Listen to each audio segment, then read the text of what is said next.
All right, well, we'll go ahead and get started. Some more people might trickle in later, but hello, everyone. Welcome to was it April? It's April now. Yeah. Our monthly series here. As you can see, we've got a couple of special guests with us this month, but we are talking about how you can convert your leads into clients quicker, more efficiently. And we've got a couple of guests here that are going to show you some really interesting data and some really good insight uh, into what you can expect and what you should be looking at. And so, if you don't know who we are, I'm John. Jana's down there as well. Say hi, Jana, or wave, or do peace signs, whatever you got to do. Hello. Yeah. Yep. So, obviously we're with Spotlight Branding. We do the content marketing for lawyers, finance pros, all that kind of good stuff. And then I will throw it over to you, Sam, to introduce yourself. Hi, everyone. I'm Sam. I work at Four Eyes, and we manage sales and marketing management and tracking. So, tracking lead sources and how they're converting into hires to figure out your ROI on your marketing. Yeah. And Bert's here as well with me. Sorry. Yeah, I work with Sam. I'm a lawyer. Have my own law firm, and we get to study and measure what's working in law firms around the country. It's a lot of fun. Awesome. And so what I was trying to do was be smooth behind the scenes and transfer the session control over to Sam, but like she had a little bit of technical difficulty, and now it's still saying that like you're out of the session, even though you're clearly right here. So I'm having trouble kind of giving you the control that you need. Bert, do you have the info or the graphics that Sam was going to share? Because I can give you control and you can share your screen. Yeah, actually, Seems sexist, if you ask me. That is not letting Sam's work. I'm just going to throw that out yeah, there. actually, I mean, Sam could forward me the her PowerPoint little slides. Just give me 1 second. Yep, I've got it. So fun. See, we did this morning and everything worked perfectly. Had a whole plan in place, and then obviously it's not going to I messed it up. It's my fault for hopping on. That's probably what it was. Probably not, though. I'll take the blame. I'll be the fault guy. All right. So, all right. I can give Bert control, and then Bert, you should see a little button at the bottom that says share screen. Yeah, absolutely. So, okay. But I'll pick the right screen. Okay. All right. Perfect. There we go. All right. All right, cool. We can edit all this out in post. It's fine. No one's gonna know. Perfect.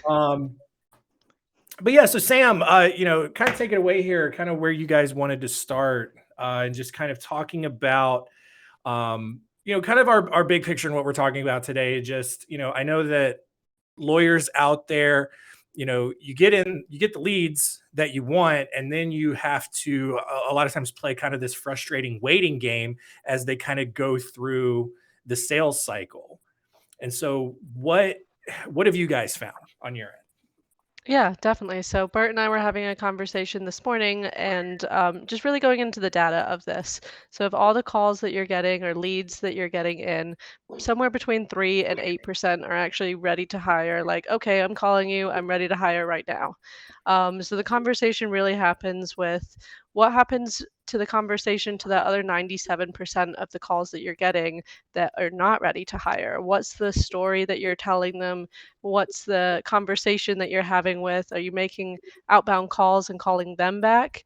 So I think this is kind of the big picture, really. I mean, especially looking at the graph here, it's like, okay, this is everyone that we're not talking to, and most firms are not talking to those leads. Yeah, and one of the things that that we see, at least on our end, is like we talked to Gary Vaynerchuk a few weeks ago about this, and the comparison that he made was like hunting versus farming. And like so many law firms out there are so focused on just hunting for the leads. Mm-hmm. And a lot of and there's just not enough time being spent then like once they're captured to farm them and nurture them along. And so what I'm seeing here very obviously is that 3 to 8%, they're hunted, they're ready to go. But the overwhelming majority of leads that you're bringing in, they need that farming, they need that nurturing to go along with it. Absolutely. Yeah, Bert, if you want to go on to the next slide, I think that that's the biggest thing is what are we doing to nurture them or farm those extra leads? And I think the easiest and most straightforward thing that we find is to just call them. Call them Yeah. back. They called Yeah. you, just make the call back. And how often are you calling them? So we see that really clearly here with this firm. This is a larger firm. That top graph is our in pipeline, or those leads that are ready. They called you once or sent in a form fill, and then we're ready to hire right away. The out of pipeline, or those bottom numbers, are the people that said no somewhere along the way. They didn't set an appointment, they didn't show up to their appointment, or they had an appointment and they didn't hire you. So making those outbound dials and calling them back and trying to get them back into your pipeline is super important. With this firm, we see that 775 turned into another 17 hires this month. So on average, that's about 80 dials a day, which one person can easily make in a day is 80 outbound dials. So if you're doing the math, it breaks down into about 80 dials is another 2 hires. So would you like another 2 hires if just one person was on the phone making outbound dials? I think a lot of firms would, and the math really doesn't break down that hard, and it works for firms of all size. So if you go to the next slide, Bert. Sure. Okay, I don't know why that square's there, but this is a smaller firm. So this firm has 1 attorney and a couple staff members in the office, and that's it. But it works out to be the same math. They got 22 hires from in pipeline, or people that were ready to hire, and then another 7 coming from out of pipeline. So this month, a third of their hires so far this month, and April's not even over, came from making those outbound dials and just having one person making calls on the phone to leads that hadn't converted yet. Yeah. Jana, you know all about making 80 calls. I do. If anyone knows if it can be done, it's you. It's 100. There you go. Yeah, But, you can do 100. but yeah, But it's yeah. yeah. It's But, doable. I mean, like, 80's easy. though. Let's get 100. 80's easy. 3 digits, Right. yeah. Yeah, but to that point though, I mean, it's like, you have these people where, they're in your system, and maybe, they said, no, you're not the firm I want to hire, or at least not right now. That doesn't mean that there's not any value left in them though, right? I mean, like, maybe they're not at the point to make a decision yet, or even then, even in the case where, people choose not to hire your firm, there's still value in continuing to nurture that relationship, because obviously you can then tap into their network, and all of a sudden they could potentially become a referral source. So like, maybe it wasn't a good fit for you, but you never know, what kind of fit that your firm can be for someone in their network as well. Yeah, definitely. Let me see here. So yeah, so I know one other thing, you're talking about, other than like calling all the leads, obviously, otherwise it's typically, like, the industry term, I think, is outbound sales is what it's typically referred to as, but you also have that marketing piece in there as well, right? Definitely.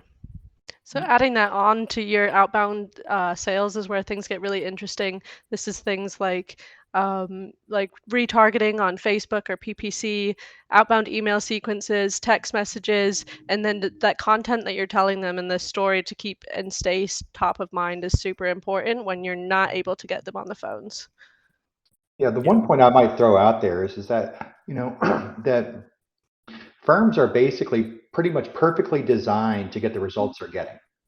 So you have the firms that are, doing, are just getting by, and then you have the firms that are absolutely crushing it. The ones that are generally crushing it are fundamentally doing a couple things differently than the other ones. And this whole conversation about what do you do about people that don't set, show, or hire, you continue to communicate, you continue to touch base. Generally speaking, more times than not, the people who are not doing that well are the ones that are not crushing it. So it's pretty simple. You don't have to chase 10 other lead sources. You just have to make sure that you're taking care of the leads that you have to get the ROI that you've already invested in. Yeah, I agree. I mean, and that goes so well with the point that I made earlier. It's not enough to just hunt for the leads. You have to then farm them and nurture them along. So I'm going to take control back here so that I can share my screen, because I have things that I want to share. There we go. So let's talk a little bit about just that marketing aspect of things. Just kind of give you guys a little bit of context. So obviously we have, traditional marketing funnels. Perhaps if you've sat down with a marketing vendor, maybe you took a basic marketing class, you have this what is called a marketing funnel. At the top of the funnel, it's what's known as a really cold lead. And it's where they're just aware of your firm. They're aware that like you might be able to help them, but they're not really ready to make a buying decision yet. And the ultimate goal of any sort of marketing campaign, or just, your marketing efforts in general, is you're supposed to then nurture them down to the bottom of that funnel where they are considered a hot lead, and they then make a decision on hiring. But one of the big things that a lot of firms that we've seen especially run into is that they will basically just run this dedicated marketing campaign. It's really just focusing on getting people to the top of the funnel, and there's not really anything that goes beyond that. Or maybe it's like a 6-week marketing campaign designed to move people through the funnel. But there is fundamentally a big problem with that, and that's that the funnel ultimately ends. So like, Jana, I mean, like, in that situation, I mean, like, generally what happens to those people that don't end up making a decision, or even the people that like don't end up hiring you, right? It's like, what happens? Like, firms just don't end up staying in touch, right? Oh, not at all. No, the vast majority, if someone says no, it's a permanent no. Whereas one of the things that we kind of, talk about is it might be a no for now. And we've seen that before, how long the kind of cycle can be and when the need arises, years down the road. So you need to stay in touch with people even when it is that, we'll call it a soft no. Right. Exactly. And even for the people that you do end up hiring, what we see a lot of times is like you go through, you take care of their case, and then they're just gone. And you don't, a lot of firms just don't even bother to keep in touch, which is a huge, huge mistake. We talk about, we cite this study all the time because it's just pure gold, where Texas Tech University, they did like this small business study a few years ago, and they found that like 80% of people are willing to refer business to you, but only 30% actually do.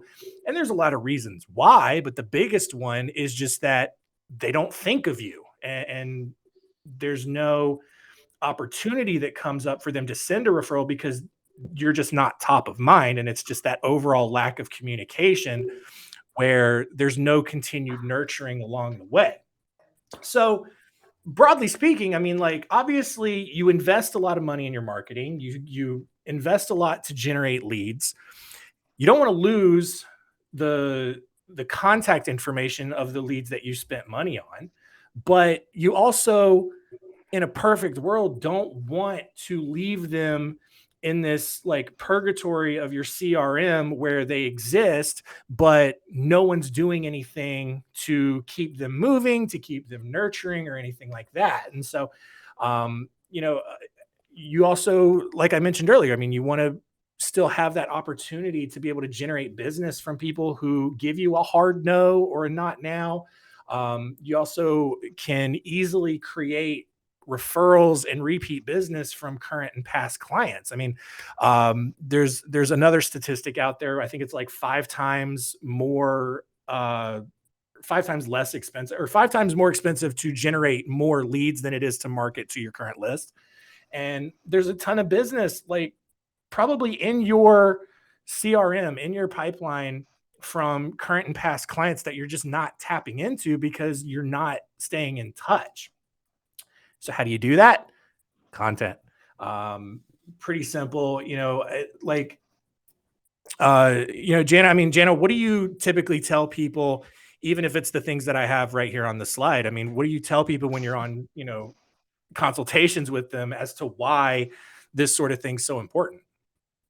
Well, I mean, these are obviously, the high points there. That top of mind awareness is so key. And it reminds me of the story that one of our clients, Brett, has where he met a guy in an airplane and he happened to exchange business cards with him. And it was, I believe, at least a full year later that this guy reached out to him and was in need of his like business, lost services. And it's because Brett immediately upon getting to his destination took that business card, put his email address into a system, and he continued to get nurtured. And so that, like, knowing that it's something that's not always going to be an immediate need, I think is different. And so people are like, well, they don't need me right now, what's the point?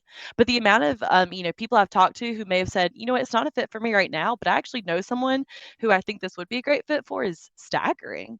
Yeah.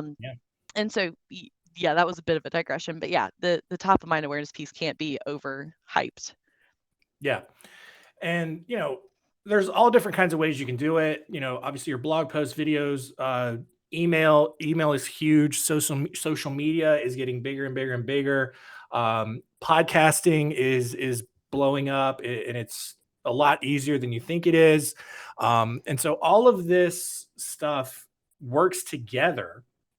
And, Sam and Bert, I want to get your guys' input on this here in a minute, of how it can integrate with how you track ROI, especially because just for, to kind of go back a little bit, because I think one thing that I see a lot of is people don't realize how deep their CRMs can go.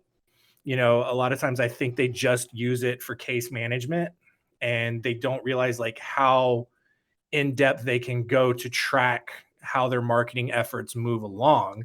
And so, like briefly, can you guys just kind of talk for a second about how, especially with your platform, just how someone can track their marketing efforts within a CRM? Yeah, sure. So I think the biggest thing is when the lead first comes to you, where are they coming to you from? So it's probably a paid marketing source like Facebook, PPC, any kind of pay-per-lead source, direct mail, tracking that. And then is that lead qualified to actually hire you? And then from there, what is everything that they're doing after that point? So are you making those outbound calls again? Are you sending them emails and text messages and tracking every touch that you've sent to that lead? And then did they actually end up hiring? So is this whole process of how they're coming in, and then if they're qualified or not to hire you, and then every touch along that way until you get that hire. And then, as you were saying, John, even after they hire, are they eligible for the next stage of their case, or maybe another case after that? Or are they referring anyone to you? So it's all these little messages and touch points throughout the time that like they first are aware of your firm until well after they already have a case. Yeah, John, if I could throw one additional point. Yeah. Yeah, primarily what you're referring to in terms of like the CRM and what you're using it to do. It's one thing to basically kind of collect the data and collect the information so you can make better decisions. But ultimately, marketing is like the stock market. You're basically betting on certain things to generate additional revenue.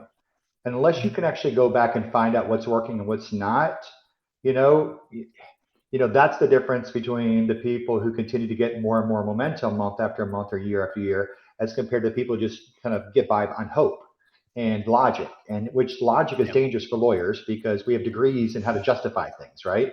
We need to get back to what is objectively true and then make those decisions. And without a CRM, our guts will tell us all day long, we think this is working, but you do need to track it. You do need to set up the system to track. Yeah. So one final point that I want to make, and then I'll turn it back over to you guys to kind of talk about, give some more numbers and just talking about ROI and investment and cost per lead and stuff like that. But just in terms of content, like how often should you do it? Where should this content be showing up? Absolutely be doing it on your website. Absolutely have social media profiles. You should absolutely be doing Facebook and LinkedIn because that's where the most people are in terms of where you're most likely to get traction with any kind of content marketing. Twitter's still going to be a good source. I know Elon Musk just bought Twitter, and I don't know what's going to happen with it, but as of right now and for the foreseeable future, it's still going to be a good source of information and a place where people go to typically find more, news and learning and stuff like that. But also, have a presence on Instagram. TikTok is becoming more and more a platform for learning and education, where so many people across all different kinds of industries are being able to put out information to educate and show people how things are done. But then also the big one is your contact list, your email list. It's arguably the most valuable marketing asset that you have. And a lot of law firms just aren't utilizing it. And so, even just a monthly email newsletter, we've heard it from a bunch of clients. I mean, I know, Janet, you get this feedback a lot, where every email newsletter that they send out, they get requests for repeat business, or they have referrals come their way. And so, the key, especially now, in the world that we live in, is putting out content as often as possible is what it takes to get noticed, to stay top of mind, because you have so many people putting things out, competing for your attention, not even just your competitors, but just like life. It's just, watch this new show on Netflix. Look at this new version of seltzer that Bud Light just came out with. Look at this new, style of clothes you should wear. Eat at this new restaurant. All this kind of stuff competing for your attention.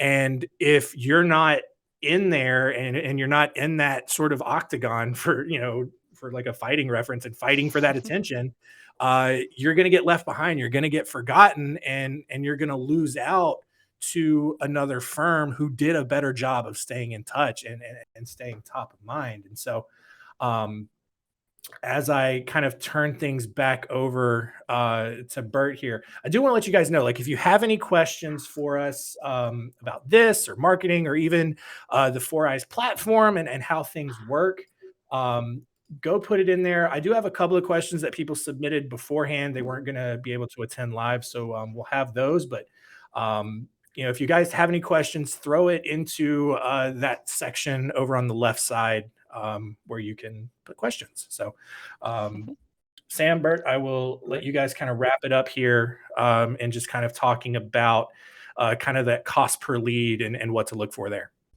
Definitely. Bert, if you can share your screen and go to slide 5, please, that would be awesome. It is. All right. So the big point that I think Bert and I had to take away from this is most firms have a very similar cost per lead. Not all firms have the same cost per hire. And that's really what matters here, is how much are you paying to get a client? A marketing vendor can say, yeah, it's great, we have $5 leads or whatever, and you can get more and more leads. But if you're not converting them into hires, and your cost per hire is $1,000 to get one hire, that is not efficient. It is not good. So it's everything that's between that $5 lead or $100 lead, and then the cost per hire. So the firms that we're seeing that have this $291 cost per hire have a way better conversion process from that $35 lead than the firms that have this $900 cost per hire at a $28 lead.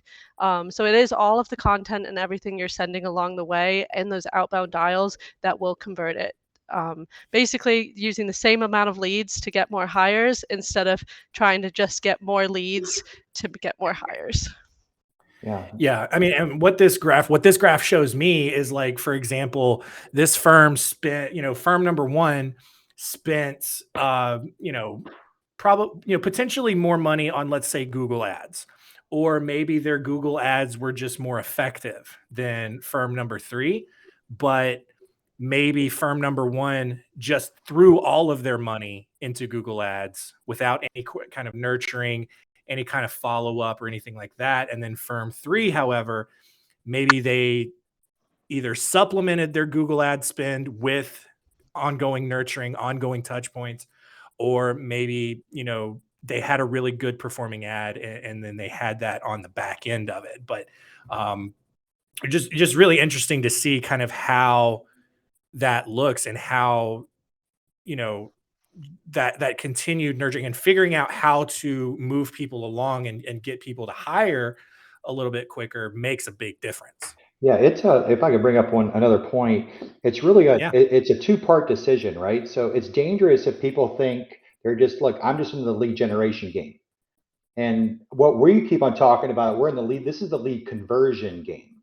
How are we continuing to maintain that kind of momentum, that discussion, to basically, because sometimes it really becomes a function of trust for that prospective lead, right? Some people can trust somebody instantaneously. Sometimes it takes a week, months, or even years to get to that point where they're ready. And so, when you learn to ask the second question and try to build, what are we going to do? Are we going to continue to nurture this individual? Are we going to create content, try to kind of own real estate in their heads? Everything, it makes all the rest of your decisions better. It makes it look a lot better financially speaking, of course. Yeah. Definitely. And I think just being aware of this data is so important. And if you're not tracking this kind of data, like, you absolutely should, because it really does do a good job of informing you. Because, like, numbers don't lie. Like, I mean, you may like a certain kind of marketing, but if it's not producing good results for you, you can't just keep putting stuff into it when it's not performing as well as other things are going. Exactly. Especially when the Yeah. market gets tight. When things start slowing down, how you understand how you get clients and the metrics, it becomes 10 times more important. Everybody thinks, well, I want to grow even more. I want to grow even more. Well, the problem is when the market gets tight, people get conservative and they don't want to stop doing things. No. It's because they don't have the certainty of how to move forward to make sure that you stay on track. And the math gives you that certainty. Yeah. Absolutely. This last graph was showing just that, actually. This is, and we hear firms say all the time, like, well, I tried that and it didn't work for me. Or I need this, if I try Facebook, that'll definitely work, right? And there's no magic lead source. It's not like if you just invest in this one thing, all of your problems are going to go away. They all take work. And so this firm that we're seeing on the screen here has a pretty good spend in all different lead sources, traditional and digital. And they're getting great ROI, 11 to 1, 10 to 1, 5 to 1 ROI on all lead sources, but that doesn't just happen out of the box. You can't just get that on traditional marketing. It normally happens with these outbound calls and the follow-up sequences and content marketing to make those happen and get those ROIs where they are. Exactly. Yeah. And I mean, like, it's all about consistency and building just an ongoing ecosystem where, you have these things in place that work. And I mean, but at the same time, like, I mean, one of the most frustrating things about marketing is that it's a lot of trial and error, and you're going to fail a lot more often than you want to. And it could feel, you can easily start to panic, but, like, and Janet, this, I mean, it's all about A/B testing stuff. And I know you enjoy doing that a lot. Love it. But Always the A/B one thing that I testing. wanted to, yeah, for sure. And one of the things I want to talk about, so we recently put together a legal marketing trends report, and that's going to be getting released out here in a few weeks. And one of the data points that I found really interesting in this, we asked all of our respondents, why they think they end up losing business to other competitors. And 46% of the respondents believe that they lost business because another firm charged lower rates than they did. And I know that sounds kind of out of left field, but trust me, I'm going somewhere with this. The truth is, and this is kind of how it all wraps together, your law firm typically doesn't lose business because someone charges a lower rate. You typically lose it because not because they have better marketing, they just have a consistent marketing strategy that works. And that other firm did a better job of communicating the better fit, because I mean, like, the thing is like, you don't, like you guys just pointed out, I mean, all firms have a similar cost per lead. So, like, you don't have to drastically outspend your competitors in order to win business. You just have to stay in touch.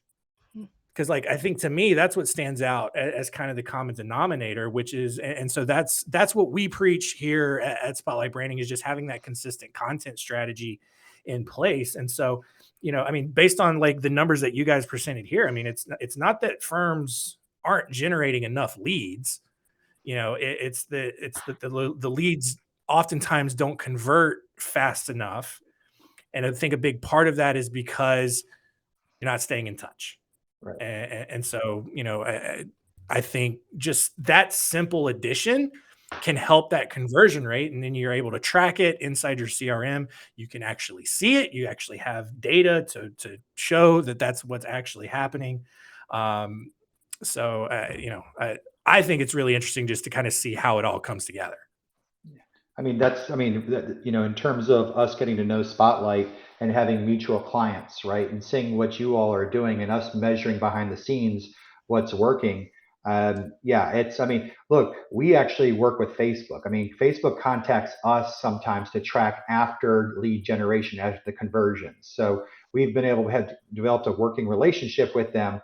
And so, what you all are saying is spot on, and everybody is trying to figure out the same question. Facebook's trying to figure it out. So if they're trying to figure it out, of course, law firms are trying to figure it out as well.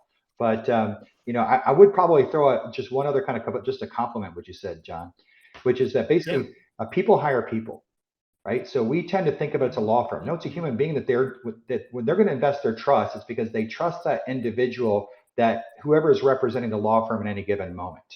And so whether the conversation is being had over the telephone or in person or through content marketing, that communication is what's going to draw and build that trust. And so the trust takes time. Anybody who just wants the one and done, I want the one call, just hire me, your life is going to be difficult because everybody's looking for those leads. If you can master this other side, everything gets easier.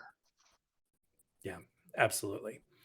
So I'm going to take control back here, kind of wrap things up. I know I saw one question down there, but real quick call to action. Thank you, everyone, for attending and registering. If you'd like to learn more about what Spotlight Branding can do for you, go to spotlightbranding.com/schedule. You get to talk with Jana there. She's going to be super happy to meet you and talk to you and tell you all about what we can do. Awesome. Thank you. Or if you'd like to contact 4eyes, it's 4eyes.com. I have sales at 4eyes.com on here, but you're welcome to email me. That's sam@4eyes.com as well. And if you're interested, I guess the point, we saw the question in terms of if you want to know what the average metrics are for different practice areas, we have a lot of kind of the average conversion rates, this kind of information. If you email us, we're happy to share. Definitely. Yeah. Yep. And this is being recorded. I should have this video out to everybody who registered probably within the hour. So yeah, thanks, Adam, for that question. A couple of other questions that I got beforehand, like I mentioned earlier, from people who weren't able to attend live. Is it better to use a vendor or an in-house staff person for content marketing? Sam, Bert, I want to get your guys' opinion on this. And what do you guys not do it in-house. Do not. There's a big difference between checking a box and telling the boss, look, I did what you wanted, and actually knowing what's working and doing this being your main gig. So if you want to, it's the difference between pros and amateurs. Not everybody can have their own team that are expert copywriters and everything on staff, but please don't go cheap because you're going to pay for it in the long run. To add on to that, do your research on vendors. You want to have a really good relationship with them. You want them to know your firm, and you want them to work with other law firms. If they're working in the hospitality industry and you're the one law firm that they have, it probably won't be a good fit for you. You want to go with a law firm marketing vendor, normally who has experience doing this and knows how they can convert, and also ask them for their results. What are you getting for other law firms like me in my area, in my practice area? And asking them what their results are so they can make sure that they're up to your standards and can get you similar results. Right. Yeah. And another point that I'll make to that, kind of come from a different angle. I think that more content marketing, takes up more of a creative side and needs more of a creative minded person.